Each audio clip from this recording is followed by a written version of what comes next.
Hey everyone, and welcome back to Parenting with Purpose. Today, we're tackling a topic that's close to every parent's heart: discipline. Now, I know just hearing the word discipline can sometimes make us cringe. We picture timeouts, raised voices, and frustrated tears, and nobody wants that. But here's the thing: discipline doesn't have to be a battle. It's really all about guiding our little ones with love and patience to make good choices.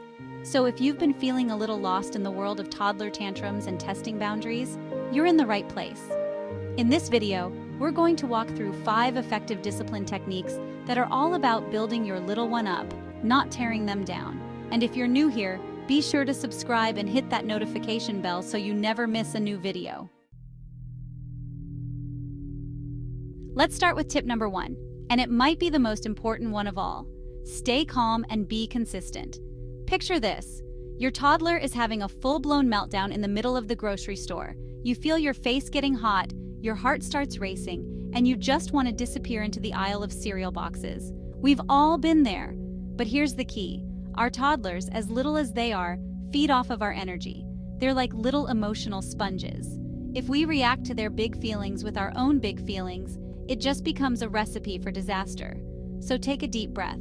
Remind yourself that they're still learning, they're still growing, and they're not trying to push your buttons, even though it can feel that way sometimes. When you approach the situation with a calm demeanor, you're modeling that same calmness for your child. And trust me, that calm energy will eventually start to rub off on them. Now, calmness is only half of the equation. The other half is consistency. Just like we crave routine and predictability, so do our toddlers. They need to know what to expect, and that comes from setting clear boundaries and sticking to them. Think of it like building a little fence around their behavior. They're free to explore within those boundaries, but when they cross the line, there's a loving but firm consequence. Maybe it's a gentle redirection, maybe it's a short timeout, but the key is that it happens every single time. That consistency helps them understand that their actions have consequences and that you're the steady captain steering the ship, no matter the storm. It might not happen overnight, but over time, you'll start to see a change. Those meltdowns might become less frequent, those boundaries might be tested a little less, and you'll both start to feel a little more peace in those everyday moments. Now let's move on to tip number 2, and it's one of my personal favorites. Use positive reinforcement. This one is all about focusing on the good stuff, on catching your toddler doing something right and showering them with praise and encouragement. It's like magic, I tell you. Think back to when you were a kid. Remember how good it felt to get a gold star on your homework or hear your parents tell you how proud they were of you? It made you want to work hard and make them proud again, right? Well, it's the same for our toddlers. They thrive on positive attention. So instead of just pointing out when they're doing something wrong, let's flip the script and focus on all the amazing things they're doing right. Did they share their toys without being asked? Wow, you are such a good sharer. That makes me so happy. Did they help clean up their toys? Look at you go. You are such a big helper. Thank you for making mommy's job a little easier. Even something as simple as using their manners. You're so welcome. I love hearing you say, thank you. These little moments of positive reinforcement might seem small, but they add up to big changes in your toddler's behavior. They'll start to understand that good behavior equals positive attention, and they'll naturally start to gravitate towards those positive choices. And here's a little bonus tip: be specific with your praise. Instead of just saying good job, tell them exactly what they did well. Good job putting your shoes on all by yourself. Or I love how you're coloring so carefully inside the lines. That specific praise helps them connect the dots between their actions and your positive response. It's like shining a spotlight on their good behavior and making it impossible to ignore. And who doesn't love a little extra spotlight now and then? Chapter 3. Set clear expectations. All right, moving on to tip number 3, and it's all about setting those little ones up for success. Set clear expectations. Now, before your eyes glaze over at the thought of another parenting to-do, hear me out.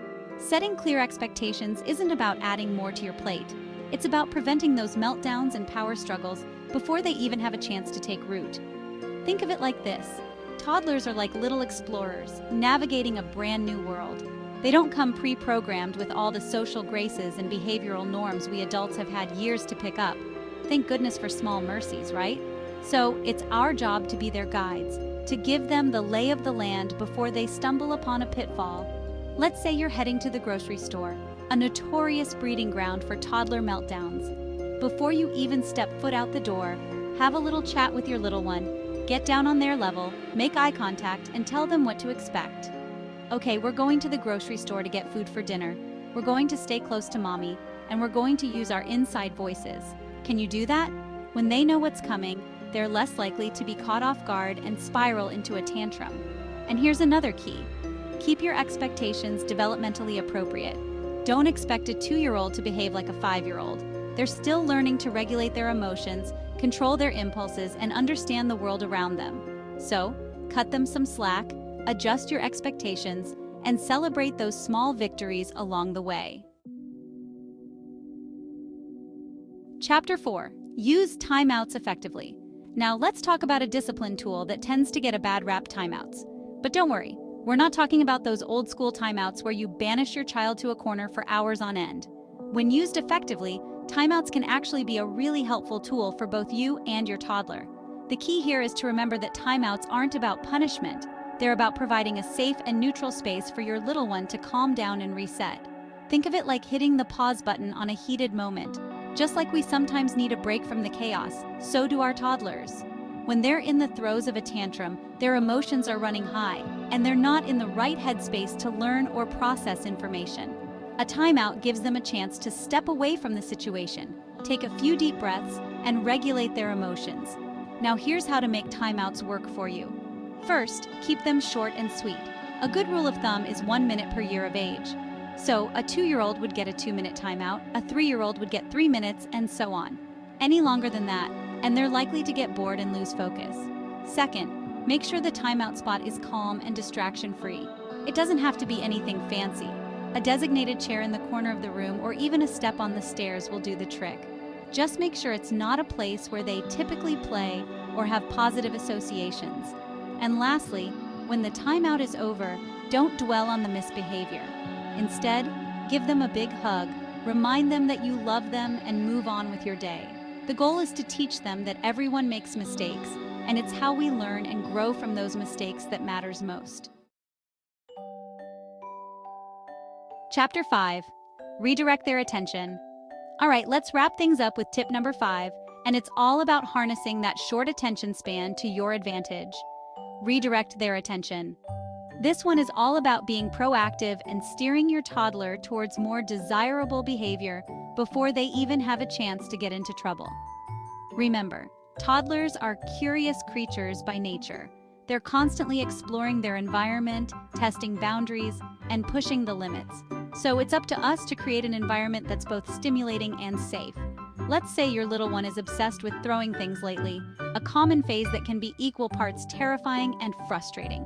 Instead of constantly telling them no and getting into a power struggle, try redirecting their attention to a more appropriate throwing activity.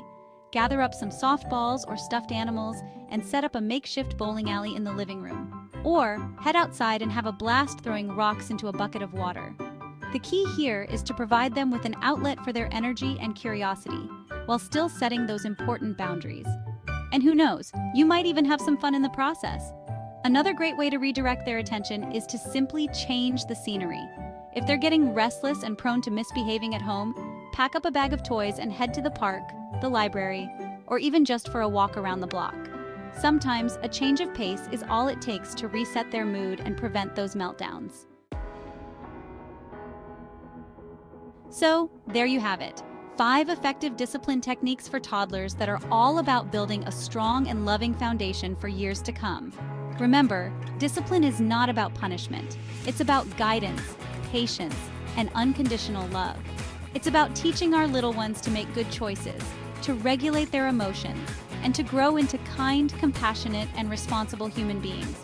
And the best part? These techniques work. With a little consistency and a whole lot of love, you'll start to see those positive changes in your toddler's behavior. Host, smiling. So those are my 5 effective discipline techniques for toddlers. Stay calm and consistent. Use positive reinforcement. Set clear expectations. Use timeouts appropriately. And redirect their attention. Discipline is all about teaching and guiding your toddler in a way that builds understanding and trust. Host voiceover. With patience and the right approach, you'll see positive changes in your child's behavior, and mealtime, bedtime, or playtime will become less stressful and more enjoyable. Host, smiling. Thank you so much for watching. If you found this video helpful, don't forget to subscribe to Parenting with Purpose and tap the notification bell so you'll never miss more parenting tips like these. And if you want to dive deeper into discipline techniques, click the link in the description to watch more of our videos. Host, waving goodbye. See you in the next video.